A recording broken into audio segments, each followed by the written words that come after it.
Book of रेकॉर्ड्समध्ये तुमचं नाव नोंदवलं गेलंय. रत्नागिरीची मान उंचावणारी गोष्ट आहे. काय अनुभव आहे सध्या? नमस्कार. मी राहुल कणबटे. ॲक्च्युली गेली 2 वर्ष मी प्रयत्न करतो आहे वर्ल्ड रेकॉर्ड करण्यासाठी. पण कोणत्या विषयामध्ये वर्ल्ड रेकॉर्ड करावा, की कोणत्या टायटलमध्ये वर्ल्ड रेकॉर्ड करावा ही संकल्पना नव्हती.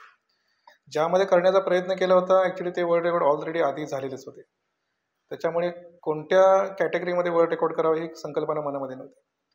असंच विचार करता करता की 3D रांगोळी, जगातली सर्वात छोटी 3D रांगोळी ही कन्सेप्ट मी माझ्या मनामध्ये आली आणि त्यामध्ये वर्ल्ड रेकॉर्ड करण्याचा मी विचार केला. तशा प्रोसेस पण मी चालू केल्या. तशासाठी एशिया बुक ऑफ रेकॉर्ड आणि world wide book of record यामध्ये ॲप्लिकेशनही केलं आणि त्यांना ही टायटल मी पाठवला की जगातली सर्वात वर्ल्ड स्मॉलेस्ट 3D रांगोळी. त्याने ॲक्सेप्ट केलं आणि तिथून हा प्रवास चालू झाला.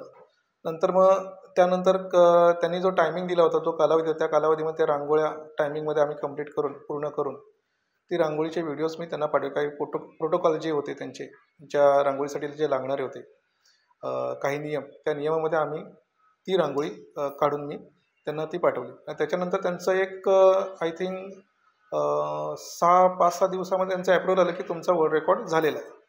आणि जस्ट आत्ताच एक 5-6 दिवसापूर्वी त्यांचं सर्टिफिकेट मला मिळालेलं आहे. आणि जगातली सर्वात छोटी 3D रांगोळी 6 सेंटीमीटरची ती मी काढण्याचा एक छोटासा प्रयत्न केला आहे.